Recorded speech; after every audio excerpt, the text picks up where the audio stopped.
Film की कहानी शुरू होती है और हमें बताया जाता है कि अमेरिका के हाईवे पर हर साल तकरीबन 42,000 लोगों की मौत होती है। इसके बाद हम जिम नाम के एक लड़के को देख पाते हैं जो अपनी कार के पास खड़ा होकर अपनी गर्लफ्रेंड ग्रेस का इंतजार कर रहा है। दरअसल वो लोग एक ट्रिप के लिए न्यू मैक्सिको सिटी जाने वाले हैं। थोड़ी देर बाद वहाँ पर ग्रेस भी आ जाती है और वो दोनों अपनी कार में सवार होकर न्यू मैक्सिको सिटी की ओर आगे बढ़ने लगते हैं। अब उन दोनों को आगे बढ़ते हुए रात हो जाती है और हाईवे पर बहुत तेज बारिश भी होने लगती है। हालांकि वो दोनों एक दूसरे से बातचीत करते हुए बड़ी आसानी से आगे बढ़ रहे होते हैं, लेकिन तभी हाईवे के पास एकदम से उनकी गाड़ी के सामने एक आदमी आ जाता है जिसे बचाने के लिए जिम अपनी गाड़ी को संभालता है और उसे कंट्रोल करने की कोशिश करता है। इस दौरान उन लोगों का एक भयानक एक्सीडेंट होते होते बाल बाल बच जाता है। अब हम उस आदमी को देखते हैं जो अपने पास ही खड़ी बंद गाड़ी के पास से जिम और ग्रेस की तरफ आगे बढ़ रहा होता है। जिम अपनी कार को स्टार्ट करके वहाँ से निकलने की कोशिश करता है, लेकिन उसकी कार स्टार्ट नहीं होती है। लेकिन बार बार कोशिश करने पर उसकी कार स्टार्ट हो जाती है, जिसके बाद ग्रेस और जिम दोनों वहाँ से चले जाते हैं। अब इस घटना के बाद वो दोनों किसी तरह अपने आप को संभालते हैं और वो एक गैस स्टेशन के पास आ जाते हैं क्योंकि सफर काफी लंबा था और उन लोगों के पास खाने पीने की चीजें नहीं थी। जिम वहाँ की शॉप के अंदर जाकर शॉपकीपर को बताता है कि उन्हें हाईवे पर एक आदमी मिला था, शायद जिसे मदद की जरूरत है। उसकी गाड़ी खराब हो चुकी होगी और वो हाईवे पर अकेला ही मदद के लिए खड़ा था। वो शॉपकीपर को कहता है कि अगर उन लोगों के पास किसी तरह का ट्रॉली है जिससे टॉ करके वो लोग उस आदमी की मदद कर सके तो बहुत अच्छा होगा। इतना कहकर वो वहाँ से चला जाता है। इसके बाद जिम अपनी गाड़ी में पेट्रोल डालने लगता है। तभी वहाँ पर उसी वही गाड़ी नजर आती है जिसके अंदर से वही आदमी बाहर निकलता है, जिसे देखकर जिम बुरी तरह से शर्मिंदा होता है और उसे इग्नोर करने लगता है। उसके बाद वो आदमी शॉप के अंदर जाता है और शॉपकीपर को अपनी सारी समस्या बताता है। तभी जिम भी उस शॉपकीपर के पास जाता है, जहाँ पर शॉपकीपर जिम से पूछता है कि क्या वो इसी आदमी के बारे में बात कर रहा था जो हाईवे पर फंसा हुआ था, और जिम उस आदमी से उस घटना के बारे में माफी मांगता है। वो आदमी अपना नाम जॉन बताता है और जिम को माफ कर देता है। तभी वहाँ पर ग्रेस भी आ जाती है जो वॉशरूम गई हुई थी। जिम ग्रेस को बताता है कि ये वही आदमी है जिसे हमने हाईवे पर बिना मदद के लिए छोड़ दिया था। इसके बाद जॉन जिम और ग्रेस को बताता है कि उसे पास ही के एक होटल में जाना है और उसकी गाड़ी खराब हो चुकी है। क्या वो लोग उसे मोटेल तक लिफ्ट दे सकते हैं? तो जिम भी बिना कुछ सोचे समझे उसे लिफ्ट देने के लिए राजी हो जाता है। उसके बाद वो तीनों लोग गाड़ी में सवार होकर वहाँ से चले जाते हैं। अब थोड़ी दूर आगे बढ़ने पर जॉन जिम को बताता है कि उसकी गर्लफ्रेंड ग्रेस बहुत ज्यादा खूबसूरत है और जॉन इस दौरान ग्रेस के बारे में कुछ गलत कमेंट भी करता है, जिससे गुस्सा होकर जिम जॉन की वाइफ के बारे में भी कुछ गलत कह देता है। जिसके बाद जॉन को बहुत गुस्सा आ जाता है और गाड़ी में रखा हुआ जिम का मोबाइल वो अपने हाथों से तोड़ देता है और अपने पास रखा हुआ एक चाकू निकालकर जिम को डराने की कोशिश करता है। पीछे बैठी ग्रेस ये सब देखकर पुलिस को कॉल लगाने की कोशिश करती है, लेकिन जॉन उसे पकड़ लेता है और उसकी गर्दन पर चाकू लगाकर जिम को कार ड्राइव करने के लिए फोर्स करता है। जिम और ग्रेस बिल्कुल डर चुके थे और उन लोगों को कुछ भी समझ नहीं आता है कि आखिर जॉन उन लोगों के साथ ऐसा क्यों कर रहा है। इसके बाद जिम गाड़ी का ब्रेक जोर से लगाता है, जिससे जॉन विंडो ग्लास से टकरा जाता है और घायल हो जाता है। मौका देखकर जिम उसे लात मारकर गाड़ी से बाहर फेंक देता है और स्पीड से गाड़ी को वहाँ से लेकर भाग जाता है। वो दोनों बहुत ज्यादा डरे हुए थे और किसी तरह वो लोग अपनी जर्नी को कंटिन्यू करते हैं और उन लोगों को चलते चलते सुबह हो जाती है। सुबह होने पर उन्हें हाईवे पर एक कार नजर आती है जिसके अंदर एक फैमिली मौजूद थी जो किसी ट्रिप के लिए जा रहे थे। जिम और ग्रेस उन लोगों को देखकर बहुत ज्यादा खुश होते हैं और पिछली रात हुई उस घटना को भूलने की कोशिश करते हैं, लेकिन तभी वो लोग देखते हैं कि उस कार में भी जॉन मौजूद है जिसने उन फैमिली वालों से लिफ्ट मांगी है, जो दरअसल उन लोगों को खत्म करने के लिए उनके साथ मौजूद है। जिम को लगता है कि हमें इन सब चीजों में नहीं पड़ना चाहिए, लेकिन ग्रेस उसे बताते हैं कि हमें उस फैमिली की मदद करनी होगी, नहीं तो जॉन उन लोगों को नुकसान पहुंचा सकता है। ग्रेस की बात मानकर जिम उन लोगों की कार के साइड में अपनी कार को ले जाता है, जहां पर ग्रेस उस फैमिली को बताता है कि उनके साथ मौजूद वो बंदा बहुत ज्यादा खतरनाक है और किसी भी वक्त उनकी फैमिली को नुकसान पहुंचा सकता है।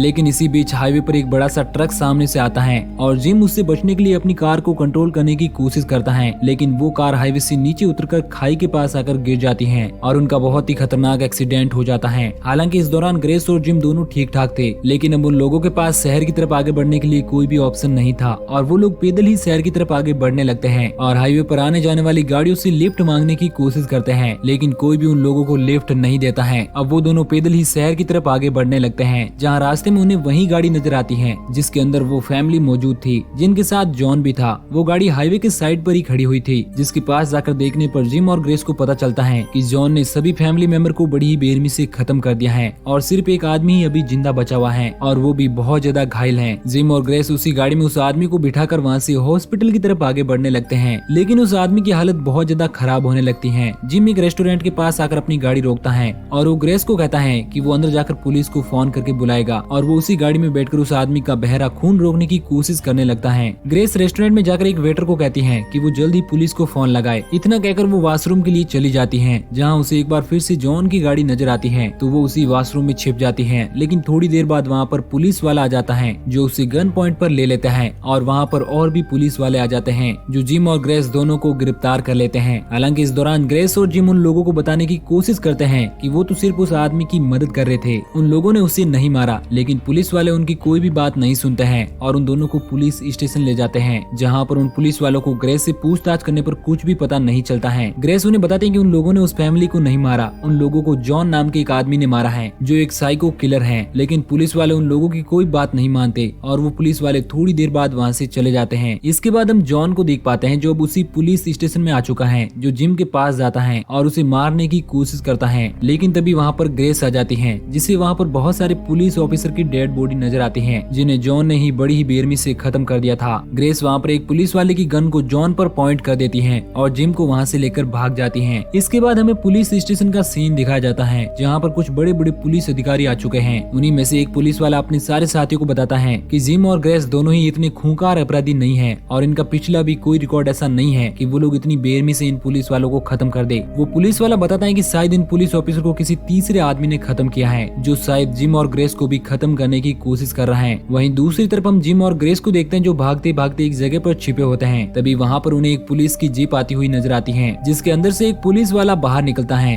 जो दरअसल जिम और ग्रेस को ही सर्च कर रहा था। तभी ग्रेस जिम को बताती है कि उन्हें भागना नहीं चाहिए और पुलिस को समझाने की कोशिश करनी चाहिए कि उनका असली कातिल कौन है। ग्रेस के कहने पर जिम बाहर उस पुलिस वाले से बात करने के लिए जाता है, लेकिन वो पुलिस वाला उसे गिरफ्तार करने लगता है और वो अपने सीनियर पुलिस ऑफिसर को कांटेक्ट कर देता है कि उसने एक सस्पेक्ट को गिरफ्तार कर लिया है। लेकिन तभी वहाँ पर ग्रेस अपने हाथों में बंदूक लिया जाती है और उस पुलिस वाले को गन पॉइंट पर करके वहाँ से जाने के लिए कहती है। लेकिन तभी हम देखते हैं कि उस पुलिस वाले को एक गोली लग चुकी है जिससे उसकी मौत हो जाती है और ये गोली कोई और नहीं बल्कि जॉन ने ही चलाई थी ताकि इस पुलिस वाले की मौत का इल्जाम भी ग्रेस और जिम पर ही लगे। अब ये सब उस पुलिस वाले के कुछ साथी पुलिस वाले देख लेते हैं और उन लोगों को भी लगता है कि ग्रेस और जिम ने ही उस पुलिस वाले को अपनी गन से शूट किया है। ऐसा देखकर जिम और ग्रेस उस पुलिस वाले की गाड़ी लेकर वहाँ से भाग जाते हैं। लेकिन अब हम देख पाते हैं कि सारे शहर की पुलिस अब जिम और ग्रेस के पीछे पड़ जाती है और इस दौरान हम कुछ पुलिस वाले को हेलीकॉप्टर से भी आते हुए देखते हैं जो जिम और ग्रेस की गाड़ी का पीछा कर रहे होते हैं। पुलिस वाले उन्हें बहुत रोकने की कोशिश करते हैं लेकिन जिम और ग्रेस कार नहीं रोकते। तभी हम वहाँ पर उसी हाईवे पर एक और गाड़ी को आते हुए देखते हैं जो उसी स्पीड से आगे बढ़ रही होती है और उस कार के अंदर कोई और नहीं बल्कि जॉन ही मौजूद था जो एक एक करके सारे पुलिस वालों को खत्म कर देता है और हेलीकॉप्टर में मौजूद उन पुलिस वालों को भी मार देता है। ये सब होता हुआ देखकर जिम और ग्रेस बुरी तरह से डर जाते हैं और वो कार को उसी हाईवे पर छोड़कर शहर के ही एक होटल में जाकर छिप जाते हैं, जहाँ पर कुछ देर रेस्ट करने के बाद जिम बाहर चला जाता है। ग्रेस होटल में रहकर भी ये सब भुलाने की कोशिश करती है और टीवी देखने लगती है। लेकिन तभी वहाँ पर भी जॉन आ जाता है जो ग्रेस को खत्म करने की कोशिश करता है, लेकिन किसी तरह ग्रेस अपने आप को बचाकर वहाँ से भाग जाती है और बाहर आकर जिम को ढूंढने लगती है, जहाँ पर जिम उसे एक ट्रक से बंधा हुआ मिलता है। जॉन दूसरे ट्रक को वहाँ से आगे बढ़ाने लगता है जिससे जिम बंधा हुआ था, लेकिन ग्रेस उसे ऐसा करने से रोकती है। जॉन उसकी कोई भी बात नहीं मानता है। तभी वहाँ पर बहुत सारे पुलिस वाले भी आ जाते हैं जो ग्रेस को सरेंडर करने के लिए कहते हैं। हालांकि उन पुलिस वालों को नहीं पता था कि असली कातिल कौन है। उन लोगों को लगता है कि शायद ग्रेस और जिमी असली अपराधी हैं। पुलिस वाले ग्रेस को गन डाउन करने के लिए कहते हैं, लेकिन इस दौरान ग्रेस के हाथों से गन नीचे गिर जाती है और जॉन उसे पकड़ लेता है और उसे बताता है कि उसकी वजह से उसके बॉयफ्रेंड जिम की मौत होगी। और देखते ही देखते जॉन उस ट्रक को आगे बढ़ा लेता है जिस कारण जिम के बॉडी के 2 टुकड़े हो जाते हैं और उसकी मौत हो जाती है। पुलिस वाले जॉन को गिरफ्तार कर लेते हैं और ग्रेस को भी अपने साथ ले जाते हैं, जहाँ पर सीनियर ऑफिसर ग्रेस को बताता है कि ग्रेस जिस आदमी के बारे में बता रही है उसका नाम जॉन नहीं है। दरअसल वो आदमी कौन है उन लोगों को भी इस बारे में नहीं पता। पुलिस वाला जॉन से पूछताछ करने के लिए जाता है, जहाँ उसे पता चलता है कि दरअसल जॉन एक साइको किलर है जो पूरी तरह से पागल है, क्योंकि जॉन उस पुलिस वाले की बातों का जवाब अजीब ढंग से दे रहा था। पुलिस वाले जॉन को एक दूसरी जेल में शिफ्ट करने के लिए वहाँ से ले जाते हैं और उनके साथ ग्रेस भी दूसरी कार में पुलिस ऑफिसर के साथ जा रही होती है। लेकिन तभी रास्ते में जिस बस में जॉन मौजूद था वो अपने हाथ के एक अंगूठे को तोड़कर अपनी हथकड़ियां खोल लेता है और बस में बैठे हुए पुलिस वाले को बड़ी बेरहमी से खत्म करके और वहाँ से भागने की कोशिश करता है, जिससे उस बस का बहुत बड़ा एक्सीडेंट हो जाता है और उसी बस से ग्रेस और उस पुलिस ऑफिसर की गाड़ी की टक्कर हो जाती है।